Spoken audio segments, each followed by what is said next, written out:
Margaret Chun sat by her small kitchen window, watching the morning sun cast long shadows across the empty street. At 78, her days had settled into a quiet rhythm that most people would find lonely. But Margaret had learned to find comfort in the silence. She lived alone in apartment 4B of the old Riverside complex, a building that had seen better days but still held on to its dignity, much like herself. The apartment wasn't much to look at. The wallpaper was faded, showing tiny roses that had once been bright pink but now looked more like pale ghosts. The furniture was old but well kept, each piece carrying memories of a life fully lived. Her late husband Robert had picked out that brown leather chair in the corner. It still smelled faintly of his aftershave, even though he'd been gone for 3 years now, but the real heart of Margaret's small home was the upright piano that stood against the far wall. It wasn't fancy or expensive. The wood was scratched, and some of the keys stuck if you didn't press them just right. This piano had belonged to her mother, and before that her grandmother. 3 generations of women had run their fingers across these same keys, pouring their hearts into music when words weren't enough. Every morning, after her cup of tea and toast, Margaret would sit on the worn piano bench and play. Her fingers, though wrinkled and sometimes stiff from arthritis, still remembered every song she'd ever learned. She'd start with something gentle, maybe a simple melody from her childhood. Then she'd move on to more complex pieces, the ones that made her feel alive again. The music filled her small apartment and drifted through the thin walls. Margaret didn't know that Mrs. Peterson next door actually enjoyed listening to her play while she did her morning dishes. She also didn't know that old Mr. Williams downstairs sometimes turned off his television just to hear her music better. But she did know about Karen. Karen lived in 4A, right next to Margaret. She was one of those people who seemed to find fault with everything and everyone around her. At 45, Karen worked as a manager at a local store and took pride in telling people what they were doing wrong. She had moved into the building 2 years ago and immediately started complaining about everything from the hallway lighting to the mailbox arrangements. Margaret's piano playing had become Karen's biggest complaint. Every few weeks, Karen would knock on Margaret's door with a sour expression and a list of grievances. "That racket is disturbing my peace," she'd say, standing in the doorway with her arms crossed. "Some of us have jobs and need quiet time to relax." Margaret always apologized politely, even though she only played during daytime hours and never late at night. She'd explain that music was important to her, that it helped her feel connected to her family's memory. But Karen never seemed to care about Margaret's explanations. To her, the elderly woman was just an annoyance, someone who didn't matter enough to deserve consideration. What Karen didn't know, what nobody in the building knew, was that Margaret Chun had once been someone remarkable. 50 years ago, she had been Margaret Liu, a rising star in the classical music world. She'd won competitions, performed in beautiful concert halls, and had even been accepted into a prestigious music conservatory on a full scholarship, but life had other plans for Margaret. Her parents had fallen ill when she was just 22, right when her career was beginning to take off. Being the only child, she'd made the difficult choice to give up her dreams and care for them. She'd married Robert, a kind man who understood her sacrifice, and together they'd built a quiet, loving life focused on family rather than fame. Margaret had taught piano lessons for many years to help support their household. She'd watched hundreds of students learn to love music, sharing her passion even though she could no longer pursue it professionally. Some of her students had gone on to have successful musical careers, and Margaret felt proud knowing she'd played a small part in their success. After her parents passed away, and later when Robert became sick, Margaret had put away any thoughts of returning to her musical ambitions. She'd become a caregiver, a teacher, a wife, and eventually a widow. Music remained her private joy, something she shared only with the walls of her apartment and the neighbors who happened to listen. Now, in her golden years, Margaret's fingers still moved across the piano keys with muscle memory that decades couldn't erase. She could play Chopin as if she'd performed it yesterday. Her interpretation of classical pieces remained sophisticated and deeply emotional. But in her small apartment, wearing simple clothes and living on a modest pension, she looked like any other elderly woman trying to pass the time. The contrast between Margaret's appearance and her abilities was striking. Her gray hair was always neatly pinned back, and she preferred comfortable cardigans and sensible shoes. She shopped carefully with coupons, walked slowly due to a slight limp from an old injury, and spoke quietly when she occasionally chatted with neighbors in the hallway. Nothing about her suggested that she possessed extraordinary talent. This disconnect between appearance and reality was exactly what made Margaret an easy target for someone like Karen. Karen saw only what was on the surface, an old woman with an old piano making noise in a rundown apartment building. She couldn't imagine that this quiet neighbor might have once commanded the attention of sophisticated audiences or moved people to tears with her performances. Margaret's daily routine was simple but meaningful to her. After breakfast and piano practice, she'd take a short walk around the neighborhood if the weather was nice. She'd stop by the small grocery store where the cashiers knew her by name and always asked about her day.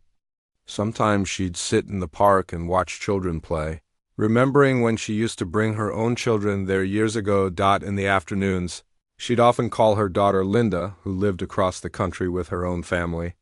Linda worried about her mother living alone but respected Margaret's independence. They'd talk about grandchildren, the weather, and daily life, but Margaret rarely mentioned her music. It seemed like such a small part of her world now, even though it remained the thing that brought her the most joy.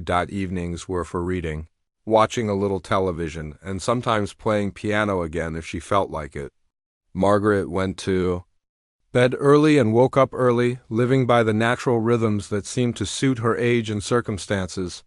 It was a peaceful life, even if it was sometimes lonely, but peace can be fragile, especially when it depends on the kindness of others. Margaret's quiet contentment was about to be challenged by someone who saw her as nothing more than an easy target for cruel entertainment. She had no idea that her simple life was about to change dramatically, or that the piano skills she'd kept hidden away were about to become the center of a storm. She never could have imagined, as Margaret settled into her evening routine that particular day, playing a soft lullaby she remembered from her childhood. She couldn't have guessed that Karen was next door, plotting something that would turn her peaceful world upside down. The music that had always been Margaret's private sanctuary was about to become very public indeed. Karen's plan started with a late-night television binge that she'd regret for the rest of her life, though she didn't know it yet. She was flipping through channels, annoyed after another long day at work, when she stumbled across a show called Hidden Talents. The host, a slick-looking man named Derek Mills, was laughing with his audience about some poor person who'd just embarrassed themselves on stage. "And remember, folks," Derek was saying with that fake smile of his, "we're always looking for more hidden talents to showcase. Know someone who thinks they're special but probably isn't? Send us their story. We love giving ordinary people their moment in the spotlight."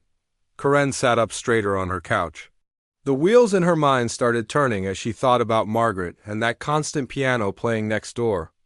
A wicked smile spread across her face as she grabbed her phone and started typing. The next morning, Karen was practically buzzing with excitement as she sent her submission to the show. She painted Margaret as a delusional old woman who believed she was some kind of piano virtuoso but was really just making noise. "She plays this old broken piano all day long," Karen wrote, "and I think she actually believes she's good at it. It would be hilarious to put her on your show and let everyone see how ridiculous she really is."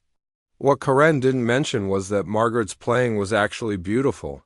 She didn't tell them about the time she'd secretly listened at the wall, impressed despite herself by the complex melodies floating through from next door. Karen's jealousy and mean spirit clouded her judgment. She saw only an opportunity to humiliate someone she viewed as beneath her. 3 days later, Karen got a call that made her day. A cheerful production assistant named Amy called to tell her that the show was very interested in Margaret's story. "We think she'd be perfect for our segment," Amy said. "Can you help us get in touch with her?" Karen practically giggled with glee. She volunteered to approach Margaret herself, promising to make it sound like a wonderful opportunity. The show's team loved having someone on the inside who could deliver their target without suspicion. That afternoon, Karen knocked on Margaret's door with a completely different attitude than usual. Instead of her typical scowl, she wore a bright, fake smile that didn't reach her eyes. "Oh, Margaret, hi there," Karen said sweetly when the older woman opened the door. "I hope I'm not bothering you." Margaret was surprised by Karen's sudden friendliness. "Not at all, dear. Is everything all right?" "Actually, I have some exciting news for you," Karen continued, practically bouncing on her toes. "You know how talented you are with that piano of yours? Well, I happened to mention you to some people I know in television, and they're very interested in having you on a show." Margaret's eyes widened with confusion and a little fear. "A television show? Oh my, I don't think I'm the type for that sort of thing." "But you are," Karen insisted, laying it on thick. "It's called Hidden Talents, and they showcase people with amazing abilities that the world hasn't discovered yet. They think you'd be perfect." What Karen told Margaret next was a carefully crafted lie designed to get her to agree. She described the show as a respectful platform for ordinary people to share their gifts. She painted pictures of appreciative audiences and supportive hosts who celebrated everyone who appeared on the show. "They really want to honor people like you," Karen said, putting her hand on Margaret's arm. "People who have beautiful talents but have never had the chance to share them with the world. Isn't that exactly what you deserve?" Margaret felt a flutter of something she hadn't experienced in years. Could it be possible that her music meant something to people beyond these apartment walls? The idea was both thrilling and terrifying. "I don't know," Margaret said hesitantly. "I'm not sure I'm good enough for television. I just play for my own enjoyment." "That's exactly what makes you special," Karen replied, amazed at how easily the lies came. "You're not trying to show off or be something you're not. You're just genuine, and that's what people want to see." Meanwhile, the producers at Hidden Talents were having a very different conversation about Margaret. Derek Mills was reviewing Karen's submission with his team, and they were all excited about the entertainment value. "This is perfect," Derek said, leaning back in his expensive chair. "An old lady who thinks she can play piano. The audience will eat this up. We can play up the whole chasing her dreams angle and then watch it all fall apart." His head writer, a cynical man named Tony, was already crafting jokes. "We can do the whole thing about senior moments, maybe make some cracks about her needing glasses to see the keys. The audience loves when we roast these delusional types." The production team started planning what they thought would be an easy target. They assumed Margaret would be a typical amateur who overestimated her abilities. None of them bothered to do any real research into her background. If they had, they might have discovered her real history and realized they were making a terrible mistake. Back at the apartment building, Margaret spent the next few days thinking about Karen's offer. She called her daughter Linda to discuss it, though she felt a bit embarrassed bringing it up. "A television show, Mom?" Linda said, sounding concerned. "Are you sure this is legitimate?" "There are a lot of shows that take advantage of people." Karen seemed very sincere, Margaret replied, though she had her own doubts. She said they want to celebrate people like me, people who have talents but never got to share them. Linda wasn't convinced, but she could hear the hope in her mother's voice. It had been so long since Margaret had sounded excited about anything. "Just be careful, Mom. Make sure you understand what you're getting into." After several conversations with the show's producers, who continued to lie about their intentions, Margaret finally agreed to appear. They told her it would be a wonderful experience, that the audience would appreciate her music, and that she'd be treated with respect and dignity. Every word was calculated to manipulate her into saying yes. The producers sent Margaret information about the taping date and what to expect. They told her to dress nicely and bring any sheet music she might want to use. They promised her a beautiful piano and a supportive audience. What they didn't tell her was that they were planning to sabotage her performance and set her up for public humiliation. Karen watched all of this unfold with growing excitement. She imagined Margaret making a fool of herself on national television, finally getting what Karen thought she deserved for all that noise she made with her piano. Karen had no idea that she was about to become part of something much bigger than her petty neighborhood grudge as the date approached. Margaret felt a mixture of excitement and terror. She practiced extra hours on her old piano, choosing pieces. That meant something special to her. She pressed her best dress and even bought new shoes for the occasion. In her heart, she hoped this might be a chance to honor her mother's memory and share the music that had sustained her through so many difficult years. Neither Margaret nor Karen had any idea that they were about to become part of a story that would change both their lives forever, though in very different ways. The morning of the television taping, Margaret woke up before her alarm clock rang. Her stomach was doing little flips, and her hands felt shaky as she made her morning tea. She'd barely slept the night before, going over her chosen pieces in her mind again and again. She'd decided to play Chopin's Minute Waltz, a piece her mother had taught her when she was just 12 years old. If she had time, maybe she'd follow it with something gentler. Perhaps Debussy's Clair de Lune. Margaret stood in front of her small bathroom mirror, carefully applying the lipstick she'd bought specially for this occasion. It was a soft pink, color that reminded her of the roses in her faded wallpaper. She'd chosen her navy blue dress, the one she'd worn to her grandson's wedding 2 years ago.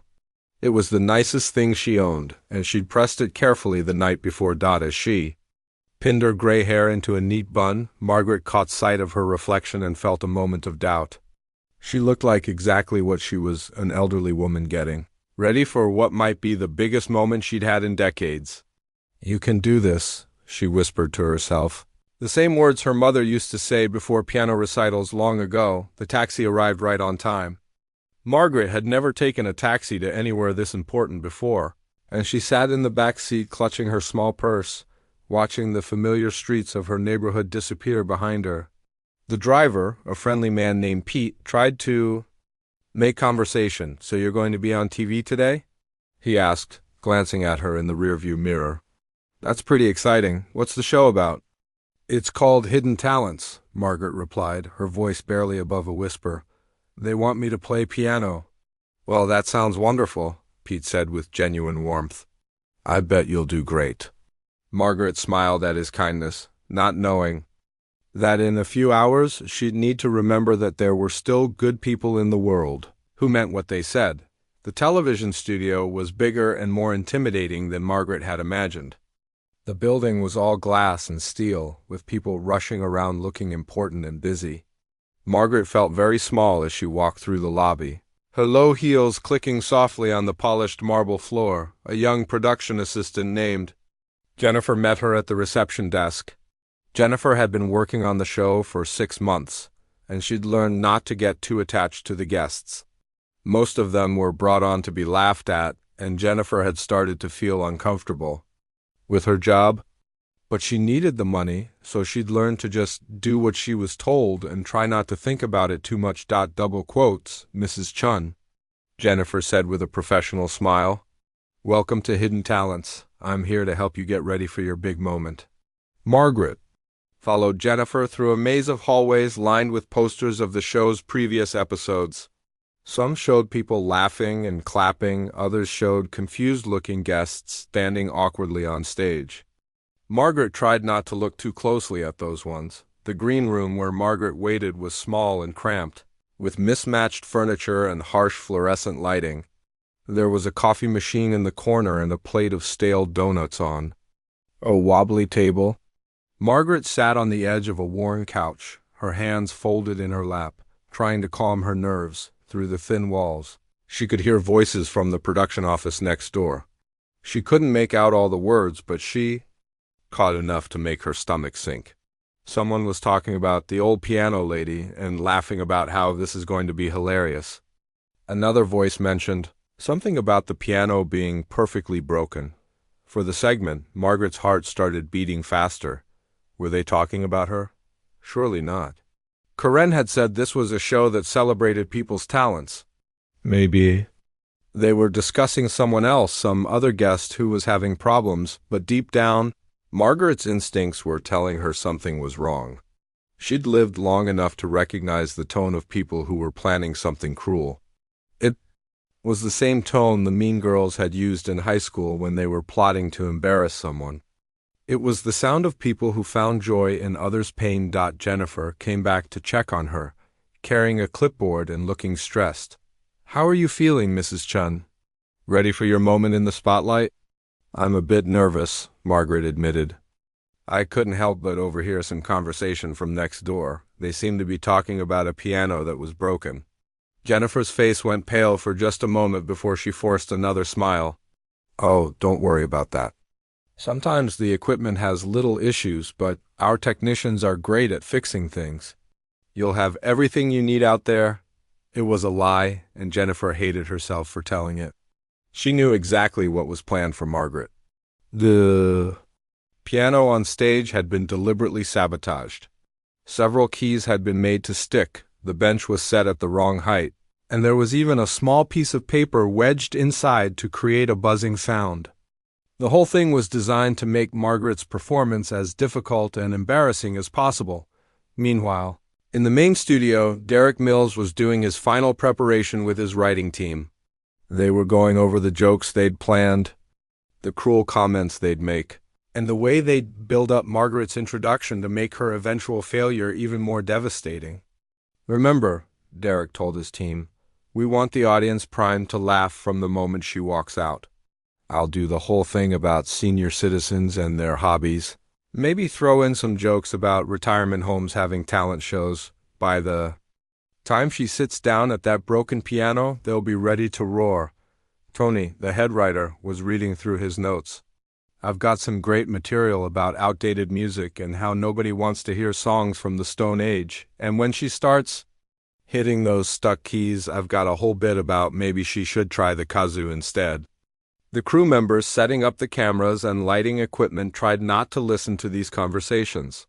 Most of them had families, some had elderly parents or grandparents of their own. It didn't feel right to be part of something designed to humiliate an old woman who was just trying to share something she loved. But they needed their jobs, and speaking up against Derek Mills was a good way to get fired. The audience was filing into the studio, and the warm-up comedian was already working to get them in the mood to laugh at whatever Derek presented to them.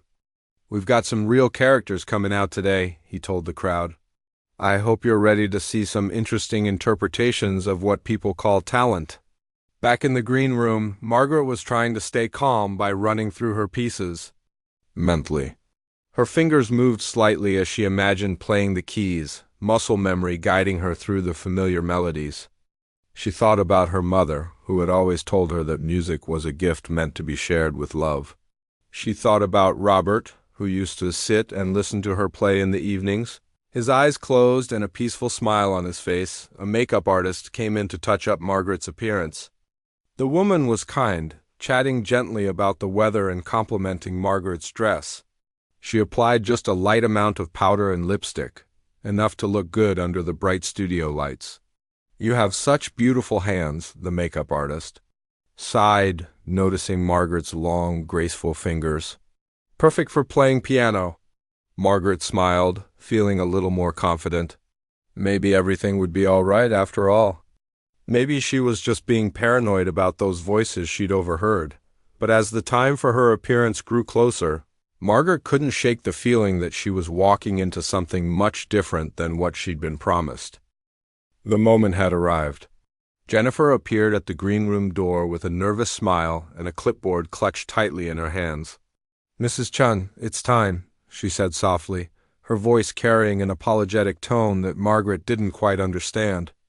Yet Margaret stood up slowly, smoothing down her navy dress one last time. Her legs felt unsteady, but she took a deep breath and followed Jennifer down a narrow hallway toward the studio. The sounds grew louder as they walked, audience chatter, music, and the unmistakable voice of Derek Mills warming up the crowd with his practiced charm. "Now remember," Jennifer said as they paused outside the studio doors, "just be yourself out there. The audience is going to love you." The words came out flat, like she was reading from a script she didn't believe in. Jennifer had said these same words to dozens of guests, knowing full well that most of them were about to be humiliated for entertainment. Margaret nodded. not noticing Jennifer's discomfort. She was too focused on trying to calm her racing heart and remember the opening notes of her chosen piece. Through the studio doors, she could hear Derek's voice getting louder. "Ladies and gentlemen," Derek was saying to the audience, his tone already dripping with barely concealed mockery, "our next guest is truly special. We have a 78-year-old woman who believes she has what it takes to be a piano virtuoso. Now, I know what you're thinking. We've all heard our fair share of retirement home talent shows, right?" The audience chuckled, and Margaret felt her stomach drop. That didn't sound like the respectful introduction she'd been promised. Through the small window in the door, she could see Derek pacing the stage with that artificial smile she'd noticed on television. "Her neighbor contacted us," Derek continued, milking every word for maximum effect, because she was so impressed by the daily concerts happening next door. "Apparently, our guest practices for hours every day on what I'm told is a very vintage piano, and by vintage I mean old enough to have been played by Beethoven himself." More laughter from the audience. Margaret's hands started trembling. This wasn't what Karen had described. This wasn't what the producers had promised her. Derek was making her sound like a joke before she'd even stepped onto the stage. So let's give a warm welcome to Margaret Chun, our aspiring concert pianist. The studio doors opened, and Margaret stepped into a world of bright lights and staring faces. The audience applauded, but she could hear the underlying current of amusement in their clapping. Some people were already smiling in anticipation of what they expected to be an entertaining disaster. Derek Mills walked over to greet her. His arms spread wide in an exaggerated gesture of welcome. He was younger than she'd expected, probably in his 40s, with perfectly styled hair and a suit that probably cost more than Margaret's monthly rent. His smile was wide but cold, like a shark showing its teeth. "Margaret, welcome to Hidden Talents," Derek said loudly enough for the audience to hear every word. "You look absolutely lovely today. Tell me, how long have you been playing piano? Since the Civil War?" The audience laughed, and Margaret felt heat rise to her cheeks. She hadn't expected such a rude comment right away. "I've been playing since I was 6 years old," she answered quietly, her voice barely carrying over the microphone clip too. "Derek Shirt, 6 years old? That's amazing," Derek said with fake enthusiasm. "So we're talking about, 72 years of practice. You must be practically perfect by now." His tone made it clear he thought the opposite was true. Margaret tried to smile, but confusion was written all over her face. This wasn't going at all like she'd been told it would. Where was the respect and appreciation she'd been promised? Why was Derek making jokes about her age before he'd even heard her play? "Now, I understand you've brought some classical music for us today," Derek continued, walking her toward the piano. "Nothing too challenging, I hope. We don't want to strain those fingers." As they approached the instrument, Margaret's heart sank even further. The piano looked wrong. It was positioned awkwardly on the stage, and even from a distance, she could see that something was off about the keys. Some of them looked like they were sitting higher than others, and there seemed to be something wedged into the strings. "Here's your instrument, maestro," Derek said with a grand gesture. "I hope it meets your professional standards." Margaret sat down on the piano bench and immediately realized it was set too low for her height. After decades of playing, she knew exactly how she needed to sit to reach the keys comfortably. This bench would force her to strain her arms and shoulders, making it much harder to play well. She looked up at Derek with a polite smile. "Excuse me, could we adjust the bench height just a little? It's not quite right for me." Derek made a show of looking concerned. "Oh, I'm sorry, but we can't make adjustments now. We're live on television and we have a schedule to keep. I'm sure a talented pianist like yourself can adapt, right?" The audience chuckled again, and Margaret realized she was trapped. She could either refuse to play and look difficult, or she could try to make the best of a bad situation. Being the dignified person she was, she chose to adapt. Margaret placed her fingers on the keys, testing them gently. Several of the keys in the middle register stuck when she pressed them, and there was definitely something making a buzzing sound inside the piano. She could feel Derek watching her closely, waiting for her reaction instead of complaining or making excuses. Margaret simply nodded to herself and began to adjust. In her mind, she quickly rearranged her chosen piece to work around the broken keys. She'd dealt with imperfect pianos before, during her years of teaching. She'd played on instruments in church basements and community centers that weren't always in perfect condition. "Whenever you're ready," Derek said, stepping back with his arms crossed. His body language screamed skepticism, and the audience picked up on his attitude. Margaret closed her eyes for just a moment, trying to block out the hostile energy around her. She thought about her mother, who had taught her that music was bigger than any single performance. She thought about all the students she'd inspired over the years, and all the quiet evenings she'd spent playing for Robert. When she opened her eyes, Margaret's hands were steady. She positioned them over the keys, making quick mental notes about which ones to avoid and how to modify her piece to work with the sabotaged instrument. "I'd like to play Chopin's Minute Waltz for you today," she said into the microphone Derek had positioned near the piano. Her voice was stronger now, drawing on reserves of confidence she'd built over decades of musical experience. Derek rolled his eyes at the camera. "Chopin, how wonderfully predictable," he said loud enough for everyone to hear. "I'm sure this will be very educational for all of us." The audience was primed for disaster. They'd been conditioned by Derek's introduction to expect something laughable. Camera operators zoomed in on Margaret's wrinkled hands, ready to capture every mistake. The lighting technician had even adjusted the spots to be slightly too bright, hoping to make her look more frail and out of place. But Margaret Chun had spent 72 years preparing for this moment, even though she'd never known it was coming. As her fingers touched the keys for the first time, something magical was about to happen that would change everything. For her, for Derek, for every person in that studio, and eventually for millions of people around the world. Margaret's fingers made contact with the keys, and the first notes of Chopin's Minute Waltz began to fill the studio. But something went wrong immediately. 3 of the keys she needed for the opening phrase stuck completely, refusing to make any sound at all. The buzzing from inside the piano was louder than she'd expected, creating an ugly rattling that threatened to ruin the melody. For a split second, panic flashed across Margaret's face. The audience started to murmur, and she could hear a few people beginning to giggle. Derek's smile grew wider as he watched what he assumed would be a spectacular failure unfolding exactly as planned. But then something extraordinary happened. Instead of stopping, instead of making excuses or giving up, Margaret did something that stunned everyone in that studio. She adapted. Her 72 years of musical experience kicked in like a reflex. When the E-flat key refused to work, she instantly transposed that section to a different key. When the F above middle C stuck, she improvised a beautiful variation that avoided that note entirely. The broken piano that was meant to humiliate her became a challenge that her trained mind solved in real time. The buzzing sound from the damaged strings, instead of ruining her performance, became part of it. Margaret adjusted her playing style to work with the noise, creating moments of silence that made the unwanted sound seem intentional, like percussion in a modern composition. Within the first 30 seconds, the giggles from the audience began to fade. People started to lean forward in their seats, realizing that something unexpected was happening. This wasn't the disaster they'd been prepared to laugh at. This was something else entirely. Margaret's hands moved across the keys with a grace that defied her age.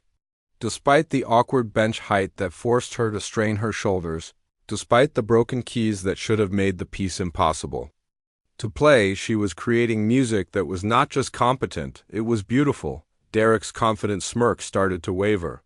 He glanced at his production team standing off to the side, and he could see confusion on their faces too.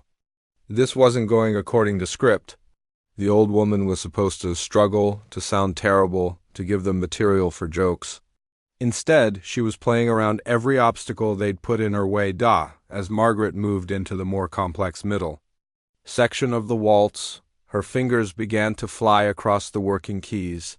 She'd mentally mapped out which keys to avoid and which ones would respond.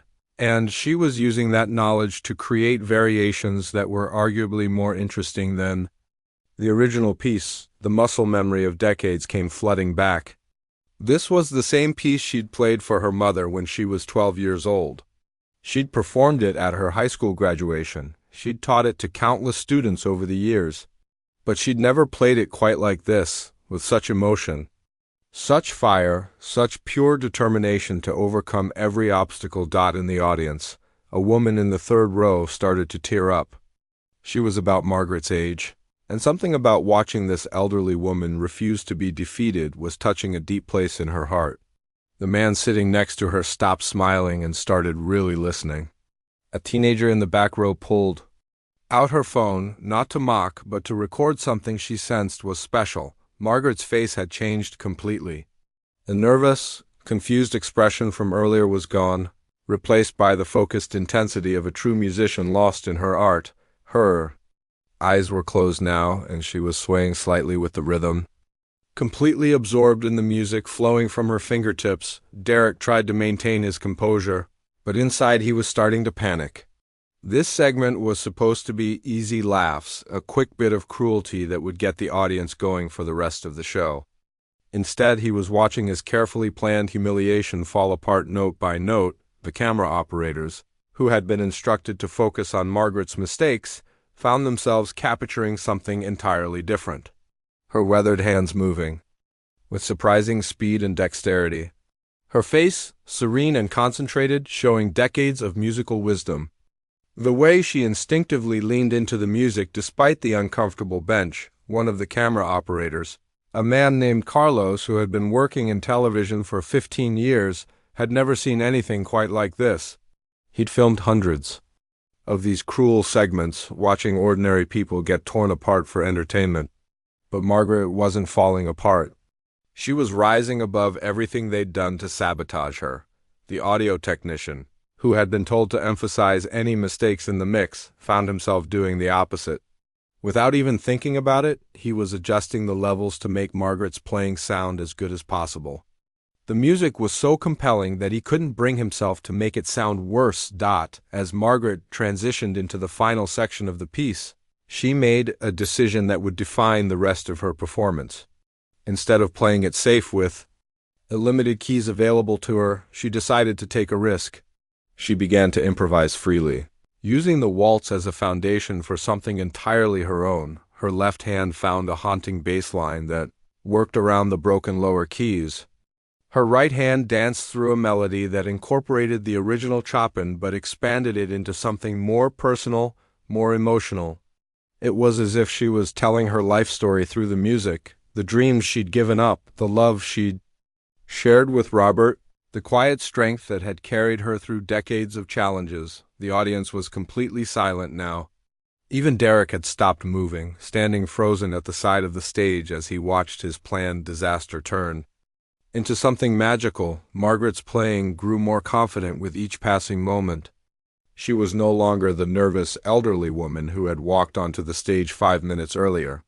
She was a musician, an artist, someone who had found her element despite every attempt to make her fail. The broken piano, meant to be her downfall, was becoming her triumph.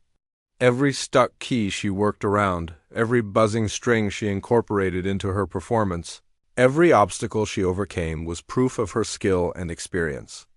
She was showing everyone in that studio what real talent looked like, not perfection, but the ability to create beauty under any circumstances. In homes across the country, people who had tuned in expecting to laugh at an old woman's embarrassment were instead witnessing something they would talk about for years to come. Social media was already starting to buzz, but not with the mockery Derek had expected. People were sharing the live stream with words like incredible and amazing. And this woman is a treasure. As Margaret built toward her final flourish, she opened her eyes and looked out at the audience for the first time since she'd started playing. What she saw surprised her. Instead of the laughing, mocking faces she'd expected, she saw people who were genuinely moved. Some were crying. Others were smiling with pure joy. A few were recording with their phones, but their expressions were filled with wonder, not ridicule. For the first time in years, Margaret Chun felt like the musician she had always been deep inside. The stage lights that had seemed so harsh when she walked out now felt warm and welcoming. The audience that had been primed to laugh at her was now completely under her spell as she prepared to bring her improvised masterpiece to a close.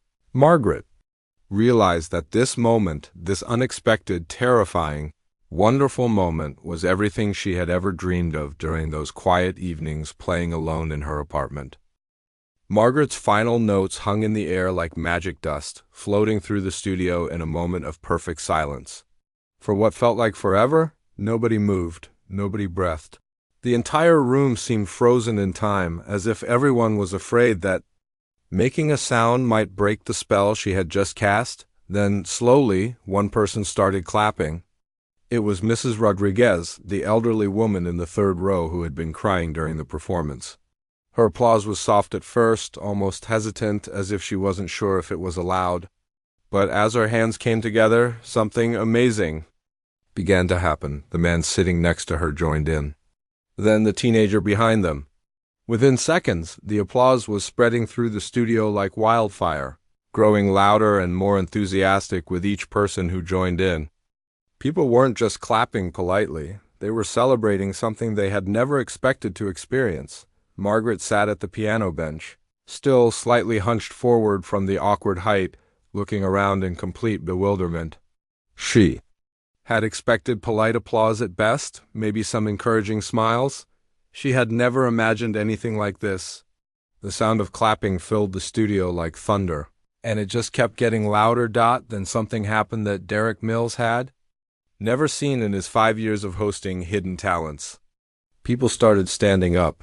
First just a few in the front rows, then entire sections until the whole audience was on their feet, giving Margaret a standing ovation that seemed to shake the very walls of the studio. Derek stood frozen at the side of the stage, his mouth slightly open, his confident demeanor completely shattered.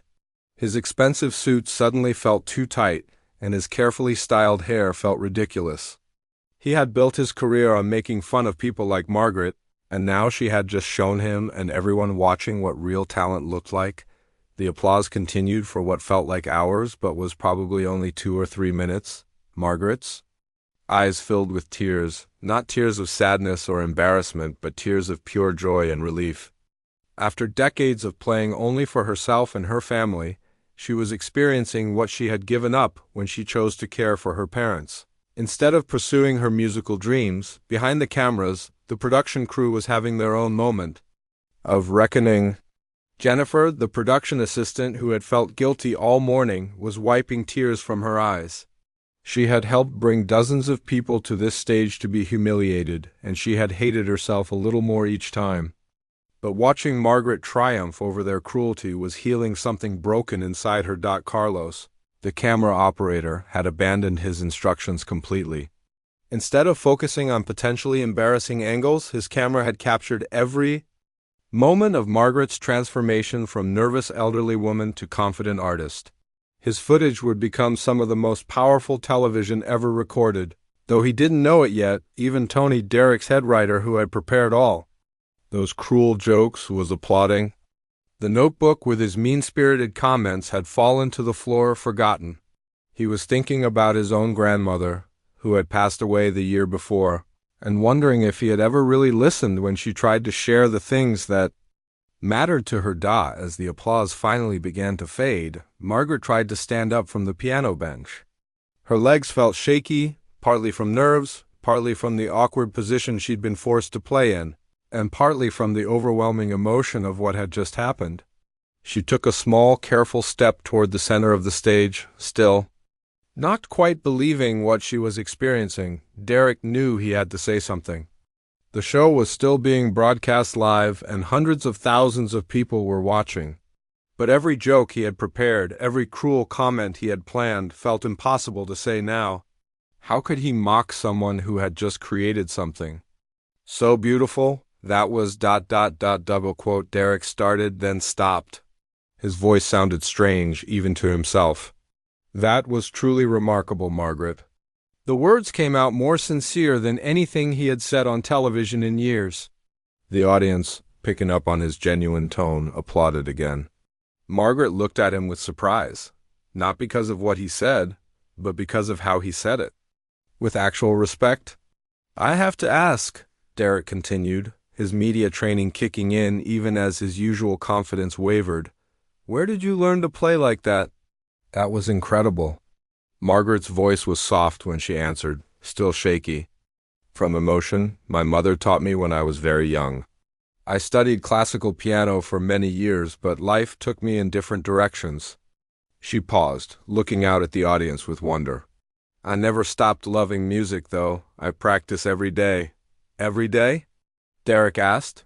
And for the first time in his career, he was asking a question because he genuinely wanted to know the answer, not because he was setting up a punchline. Every morning, Margaret nodded. It keeps me connected to my family, to the people I've loved. When I play, I feel like they're still with me. A woman in the audience called out, "You're amazing." And others joined in with similar shouts of encouragement. Margaret looked overwhelmed by the positive response, her hand reaching up to touch her chest as if to calm her racing heart. Derek looked around the studio, seeing his crew and audience in a new light. For years, he had built his success on finding people's weaknesses and exploiting them for laughs. He had convinced himself that it was harmless entertainment, that people wanted to see others fail because it made them feel better about their own lives. But looking at Margaret now, seeing the joy on the faces of everyone in the studio, Derek realized he had been wrong about everything. Real entertainment didn't come from tearing people down. It came from lifting them up. From witnessing genuine human excellence and emotion, the studio audience was still buzzing with excitement, people talking to each other about what they had just witnessed. Many were pulling out their phones, not to mock or share embarrassing moments, but to tell friends and family about something amazing they had just experienced. In the control room, the show's director was making frantic phone calls. The network executives were already asking questions about the segment. Social media was exploding with clips of Margaret's performance. This wasn't going according to any plan they had ever made, but Margaret was oblivious to all of this behind the scenes. Drama. She was still processing what had just happened to her. For the first time in decades, she had shared her music with strangers and been met not with indifference or annoyance, but with genuine appreciation and love. Margaret, Derek said, his voice carrying none of his usual showman swagger, I speak for everyone here when I say that was one of the most beautiful performances we've ever had on this show. The audience erupted in agreement, and Margaret smiled, a real, radiant smile that transformed her entire face. She looked younger, more alive, more herself than she had in years. As the segment prepared to end. None of them knew that this moment would become a turning point, not just for Margaret, but for everyone who had witnessed it. The video would spread around the world, changing lives and touching hearts in ways that none of them could imagine. Margaret Chin had walked onto that stage as an elderly woman that people were prepared to mock. But she was leaving as something else entirely, a reminder that talent and dignity could triumph over any cruelty, and that real magic could happen when someone was brave enough to share their authentic self with the world. Within minutes of Margaret's performance ending, something extraordinary began happening in the digital world. The studio audience members who had recorded clips on their phones were already uploading them to social media. But these weren't the usual cruel posts that Derek's show typically generated. These videos came with captions like, "This woman is incredible, and I'm crying watching this beautiful performance." Ashley, a college student who had been in the studio audience, posted a short video clip to her social media account. Came here, expecting to laugh at an old lady playing piano, she wrote. Instead, I witnessed pure magic. This woman has more talent in her pinky finger than most people have in their entire body. I'm shaking from how beautiful this was. Her post was shared 50 times in the first hour, then 500 times.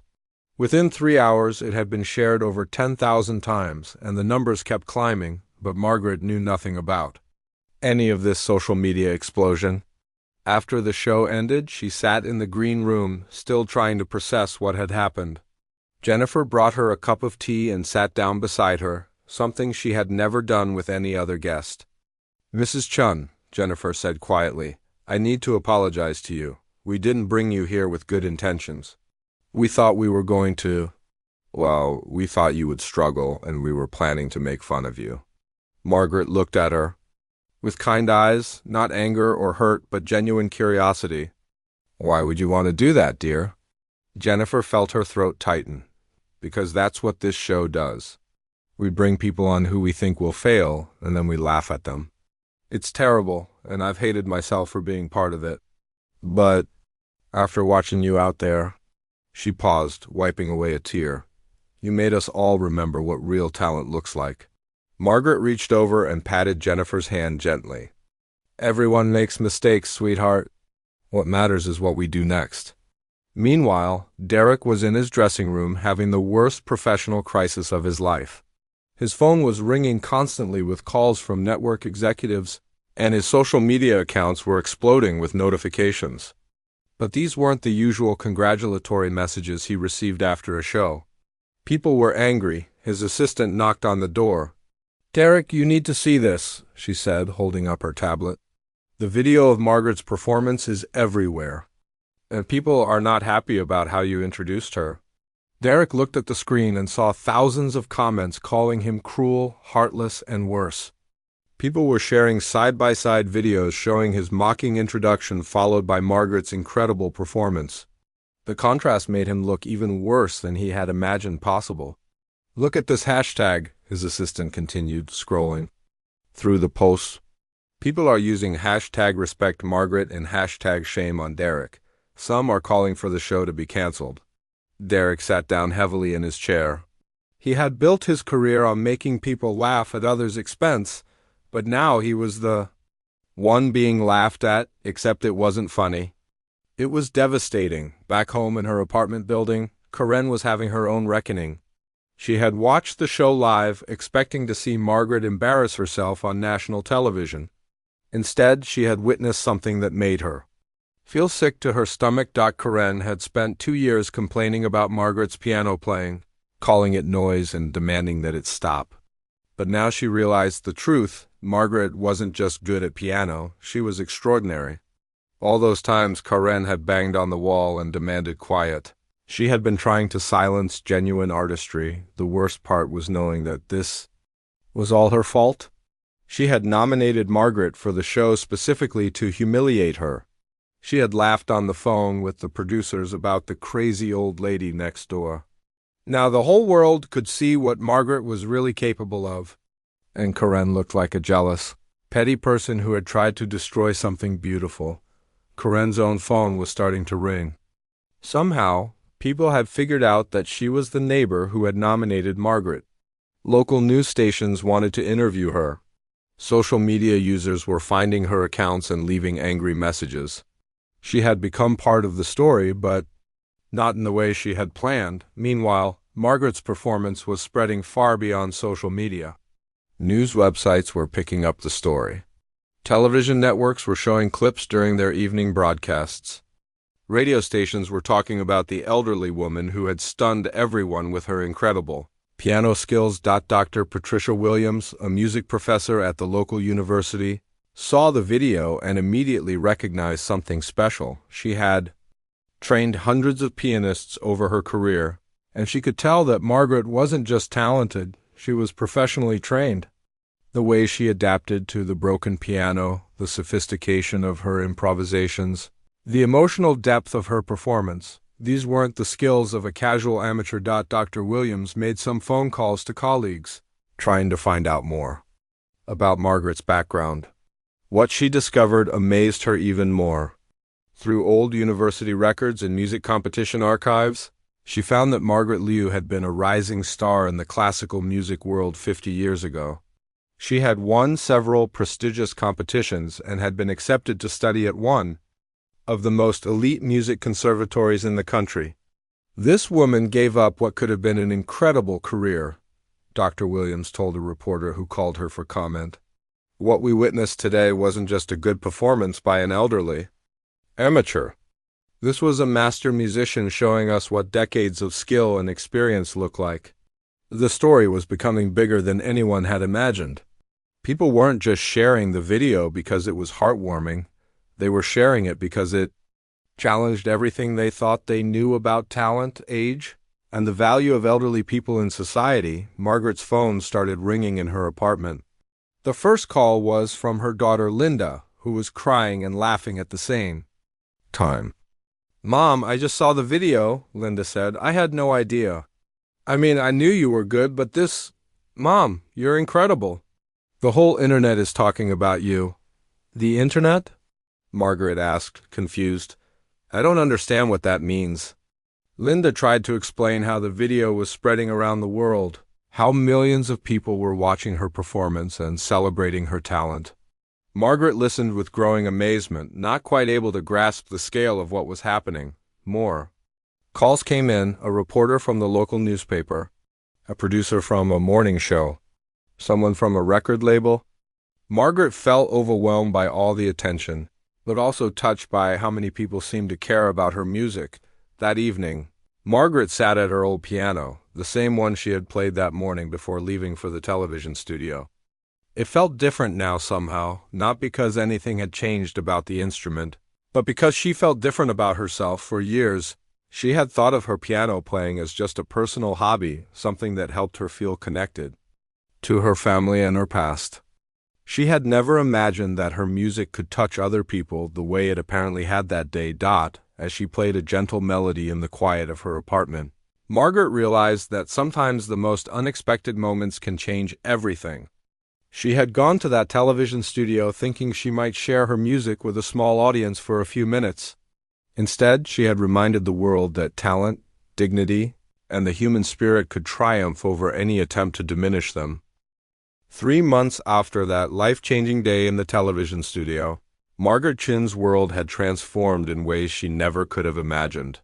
The video of her performance had been watched by over 50 million people around the globe, making her an overnight sensation at the age of 78, but Margaret had handled her sudden fame with the same grace and dignity she had shown that day on stage. When concert halls began calling with offers, she carefully chose only a few special performances. Her first official concert was at the city's historic Symphony Hall, where she played for an audience of 2,000 people who gave her 3 standing ovations. The most meaningful invitation came from Dr. Patricia Williams at the university. She asked Margaret to give a master class to the advanced piano students, sharing not just her technique but her life story. Margaret agreed, and the session became one of the most powerful teaching moments the music department had ever experienced. Music isn't just about hitting the right notes, Margaret told the young students as she sat at the beautiful grand piano in the university's recital hall. It's about putting your whole life into every piece you play. Your joy, your sadness, your love, your losses, all of it becomes part of the music. One of the students, a talented 19-year-old named Kevin, raised his hand. "Mrs. Chundu, you ever regret giving up your career when you were young?" Margaret thought carefully before answering. "I made the choice that felt right for my family at the time. I don't regret loving and caring for the people who mattered to me. But I do regret thinking that my music wasn't important enough to share with the world. I spent too many years believing that what I could do didn't matter." The room was silent as the students absorbed her words. Many of them were struggling with their own doubts about pursuing music professionally, and Margaret's story gave them a new perspective on what success really meant. Meanwhile, Derek Mills was learning some harsh lessons about the consequences of building a career on cruelty. Hidden Talents had been canceled just 6 weeks after Margaret's appearance. The network received so many complaints about the show's treatment of guests that advertisers started pulling their support. Derek found himself unemployed and largely unemployable in television. No network wanted to hire someone who had become synonymous with bullying elderly people. He spent long days in his expensive apartment, watching his savings dwindle and his career prospects disappear. But Derek's story didn't end in complete ruin. 3 months after losing his job, he did something that surprised everyone, including himself. He showed up at Margaret's apartment building with a handwritten letter and asked if he could speak with her. Margaret invited him in, offering tea and cookies as if he were any other visitor. Derek sat uncomfortably on her small couch, surrounded by family photos and the piano that had started it all. Mrs. Chun, he began, his voice shaky, I need to apologize to you. What I did was wrong. I brought you on my show planning to humiliate you, and I'm deeply ashamed of that. Margaret listened quietly, her hands folded in her lap. I've spent my whole career making fun of people, Derek continued. I convinced myself it was just entertainment, but watching what happened to you made me realize how cruel I've been. You deserved respect from the moment you walked onto that stage, and I failed to give it to you. Margaret was quiet for a long moment, then she said, Derek, we all make mistakes. What matters is what we do to make things right. I don't know how to make this right, Derek admitted. My career is over, which is probably what I deserve. But I wanted you to know that watching your performance changed something in me. You reminded me that there are good people in the world doing beautiful things, and I spent years trying to tear them down. Margaret surprised him by reaching over and patting his hand, the same gesture she had made with Jennifer that day at the studio. People can change, dear. It's never too late to choose kindness. Derek left that day with tears in his eyes and a determination to rebuild his life around better values. He eventually found work with a nonprofit organization that provided music education to underprivileged children. Using his media skills to help rather than hurt, Karen's journey was more difficult. The shame of knowing she had tried to humiliate Margaret ate away at her for weeks. She lost sleep, couldn't concentrate at work, and found herself crying at random moments throughout the day. Finally, she worked up the courage to knock on Margaret's door. When Margaret opened it, Karen broke down completely. I'm so sorry, she sobbed. I tried to hurt you because I was jealous. Your music is beautiful, and I was too bitter to admit it. I nominated you for that show hoping they would make fun of you, and I hate myself for it. Margaret held the younger woman while she cried, offering the same forgiveness she had given to Derek. Karen, dear, we all have darkness in our hearts sometimes, but we also have the ability to choose light. From that day forward, Karen became one of Margaret's biggest supporters. She helped organize Margaret's home concerts and even learned to play piano herself. Taking lessons from a teacher Margaret recommended. The story took on a life of its own, beyond just the people directly involved. Margaret's performance became a symbol of hope for elderly people around the world who felt invisible or dismissed by society. Nursing homes started organizing talent shows. Adult education centers saw increases in enrollment for music classes. Families began paying more attention to the stories and skills of their elderly relatives. Margaret used her newfound platform to establish something she called the Second Chances Music Foundation. The organization provided piano lessons and instruments to elderly people who wanted to pursue music later in life. She also created scholarships for young musicians whose families couldn't afford lessons. Remembering her own early struggles, the foundation's first major event was a concert featuring both elderly amateur musicians and young professional performers. Margaret played alongside a 90-year-old man who had always wanted to learn violin and a 16-year-old prodigy who had grown up in poverty but found music through a community program. Music has no expiration date, Margaret told the audience that night. It doesn't matter if you're 8 or 80, if you have something beautiful to share with the world needs to hear it. 1 year after her television appearance, Margaret received a letter that made her cry happy tears. It was from a 75-year-old woman in another state who had watched the video and been inspired to audition for her local community orchestra. She had been accepted and was now playing violin in concerts for the first time in her life. You showed me that it's never too late to be brave, the woman wrote. Thank you for reminding all of us that our dreams don't have to die just because we get older. Margaret kept that letter in her piano bench, along with hundreds of others from people around the world who had been touched by her story. On quiet evenings, she would read through them and marvel at how one moment of unexpected courage had created ripples that reached so far. As she sat at her old piano each morning, playing the same pieces she had always loved, Margaret felt a deep sense of contentment. She had learned that sharing your gifts with the world, no matter how scary it might seem, was always worth the risk.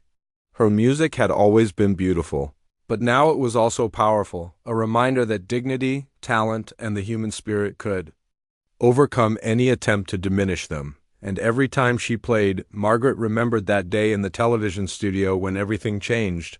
Not because she became someone different, but because she finally allowed the world to see who she had always been.